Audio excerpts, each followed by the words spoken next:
Olá, seja bem-vindo ao nosso programa. Hoje vamos saber um pouquinho mais sobre a profissão de um juiz e quais os principais problemas por ele enfrentado ao chegar em uma comarca. Para isso, vamos conversar com o Dr. José Alfredo de Andrade Filho, juiz titular aqui da cidade de Santa Cruz das Palmeiras. Olá, doutor, tudo bem? Muito obrigada por ter aceito o nosso convite.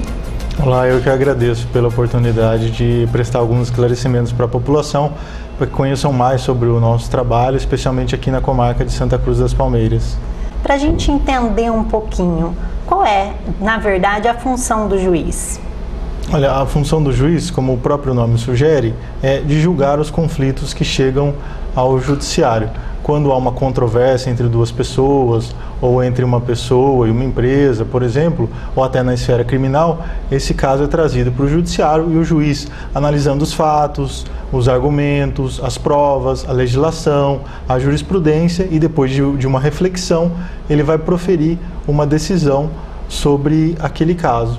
E além dessa função de julgar, que é a função principal do juiz, o juiz também tem outras atribuições administrativas, como por exemplo a fiscalização dos cartórios extrajudiciais, cartório de registro de imóveis, cartório de tabelionato, cartório de pessoas naturais, enfim, fiscalização dos presídios, dos abrigos onde estão os adolescentes abandonados, por exemplo, a Fundação Casa, são atribuições que o juiz exerce fora do prédio do fórum e que muitas vezes é desconhecida pela população, mas também é uma função importante e que demanda aí o tempo do magistrado. Olha, talvez até mais do que o tempo para julgar as ações, né? Certamente. Uma visita, por exemplo, num estabelecimento prisional muito complexo demanda, às vezes, um dia inteiro, assim também uma Fundação Casa. Olha, é muito importante então a população ficar sabendo disso, porque às vezes acreditam que o processo não está andando por um descaso do juiz e não é verdade. O juiz tem aí N funções diferentes de apenas julgar o processo, né? Além da atividade própria de julgar, o juiz também fiscaliza o fórum, o cartório do fórum, questão administrativa de funcionários, nomeações de funcionários, férias, enfim, ausências médicas. Todas essas atividades têm que passar pela mão do juiz e acabam tirando o tempo que o juiz ia destinar para fazer a sentença ali, decidir aquele caso. Olha só. Doutor, quando o senhor chegou aqui na nossa comarca, nós somos de uma comarca pequena, né? Qual foi a impressão que o senhor teve quando chegou aqui e se deparou com o número de processos aqui da cidade? Então, enquanto cidade, me pareceu uma cidade bem agradável, uma cidade acolhedora, apesar de uma cidade pequena, tem todo aquele charme das cidades do interior. E mais no fórum, enquanto comarca, realmente a quantidade de serviço foi bastante surpreendente, porque hoje nós temos aqui na comarca de Palmeiras, de Santa Cruz das Palmeiras, cerca de 18.700 processos em andamento sob a responsabilidade de um único juiz, né, e com poucos funcionários para dar andamento. Então, a comarca é pequena? Sim, mas proporcionalmente podemos afirmar que é uma comarca bastante assoberbada de serviço. Um volume muito grande. Um volume muito grande. Mas me chamou a atenção também positivamente o empenho dos funcionários, o entusiasmo dos servidores, também a relação muito profissional e muito cordial que nós temos com a Ordem dos Advogados do Brasil, a OAB local, os advogados, o Ministério Público, o promotor de justiça, enfim, o elemento humano é muito positivo na comarca. Esse elemento humano permite que nós tenhamos entusiasmo para trabalhar, dar conta e tentar vencer a cada dia esse volume aí de serviço que é bastante expressivo. Trabalhar em conjunto como equipe, né? Exatamente. Muito bacana. Doutor, e qual que é a área que tem maior volume de processos aqui em Palmeiras? Então, numericamente, o maior volume são de processos cíveis, né, que sempre tem uma quantidade maior, isso é E seria a área geral. de família? Casos de família, casos previdenciários também nós temos bastante aqui, em razão dos trabalhadores que atuam nas lavouras da região, né, são casos bastante recorrentes. Também nós temos, na parte criminal, a questão dos homicídios, que pelo porte da comarca, o número de homicídios é considerado bastante elevado. Olha, então, fiquei sabendo que nos últimos 10 anos tiveram mais de 80 homicídios aqui na na cidade. Isso é um número alto para o tamanho da cidade. É um número alto. Realmente, no Brasil todo, o número de homicídios aumentou. Por exemplo, eu tive a curiosidade de levantar, em 1980 nós tivemos cerca de 13 mil homicídios no Brasil. Já em 2011 esse número pulou para 52 mil. Então no Brasil todo aumentou de um modo geral o número de homicídios. Mas analisando especificamente o caso aqui de Santa Cruz das Palmeiras, há sim, pelas estatísticas até da Secretaria de Segurança Pública, em comparação com as comarcas da região, que tem o mesmo porte, o número aqui é bastante elevado e é alvo de preocupação, do juiz, do Ministério Público, do delegado, da Polícia Militar. É um fato que chama a nossa atenção. Sim, doutor, o senhor acredita que isso se deva por quê? Por conta do crescimento da população? Com o passar dos anos, o número da população de Palmeiras vem crescendo. O que seria isso? São vários fatores que levam ao aumento da criminalidade.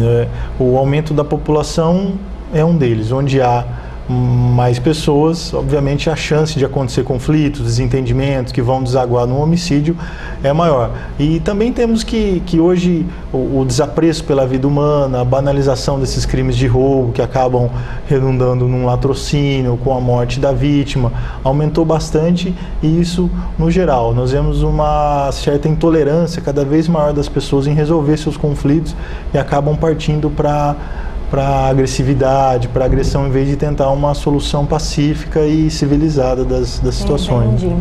O pessoal reclama muito com relação à aplicação das penas. Eles acreditam que a pena não é aplicada de maneira correta. Como que é feita essa aplicação de pena no caso de um homicídio, por exemplo?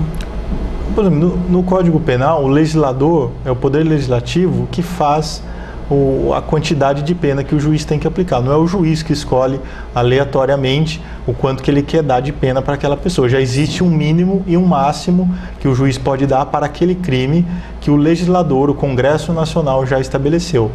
Aí, na hora de aplicar a pena, falando de uma forma bem simples, claro, o juiz vai seguir 3 etapas. É o chamado sistema trifásico. Na primeira etapa, o juiz vai analisar as circunstâncias judiciais daquele caso. A conduta do agente, a personalidade, os antecedentes, o comportamento, as circunstâncias e as consequências do crime. Aí o juiz vai partir da pena base e fazer um aumento de pena se houver alguma dessas circunstâncias judiciais.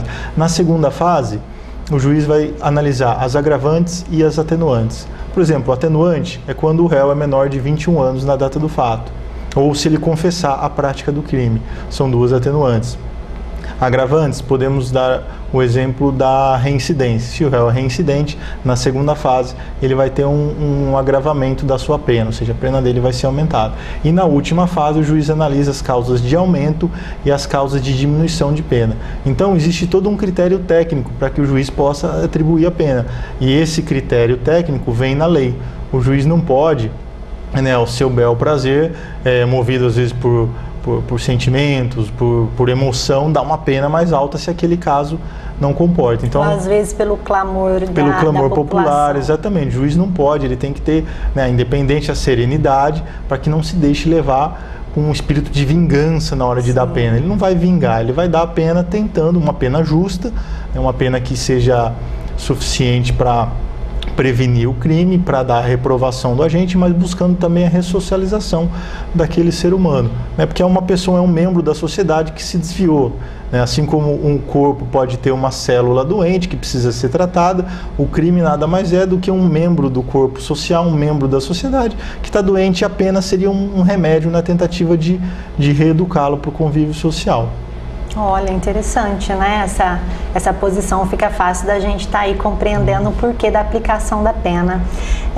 Doutor, e com relação ao cumprimento da pena máxima, o senhor já disse que dependendo do crime tem uma pena mínima e uma pena máxima. Não é a mesma pena para todos os crimes cometidos, até mesmo porque aí varia da gravidade do crime.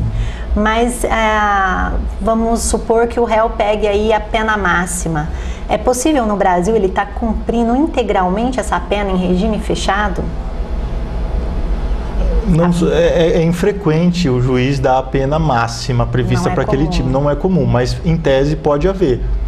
um caso em que o juiz dê a pena máxima. Eu particularmente já vi uma sentença assim de um outro caso que eu não me recordo agora os detalhes, mas eu já vi, mas é infrequente, não é comum.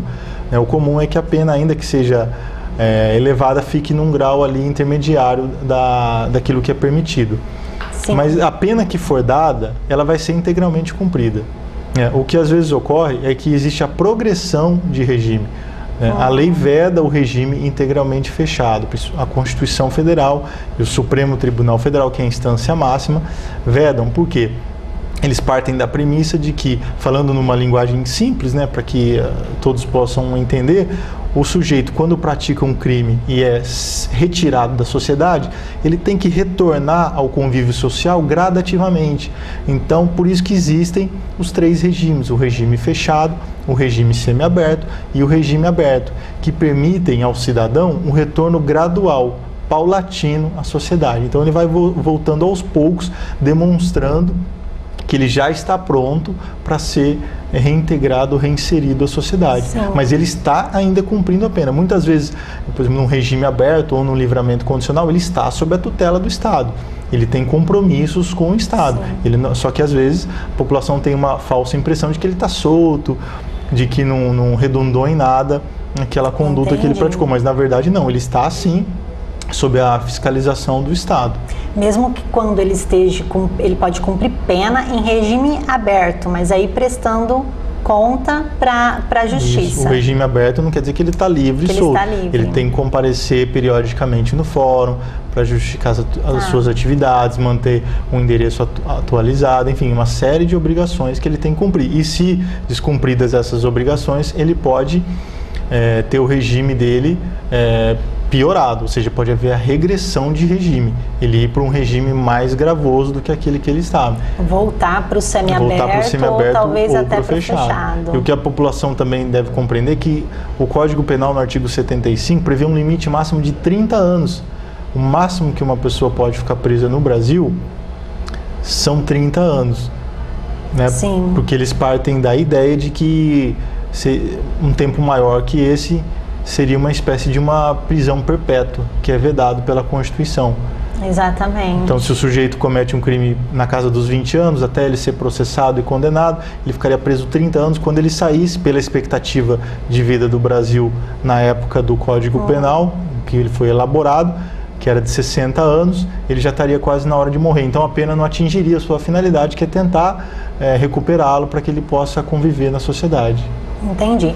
Então, assim, para a gente encerrar esse assunto, não é que o preso, o réu, deixa em algum momento de cumprir pena, igual todo mundo acha, assim, ele pegou lá 20 anos de pena, mas cumpriu só 10 e está na rua. Não é bem assim que isso acontece, né? Não é assim. Ele fica por um período no regime fechado, e nesse período ele fica o tempo todo fechado, recluso.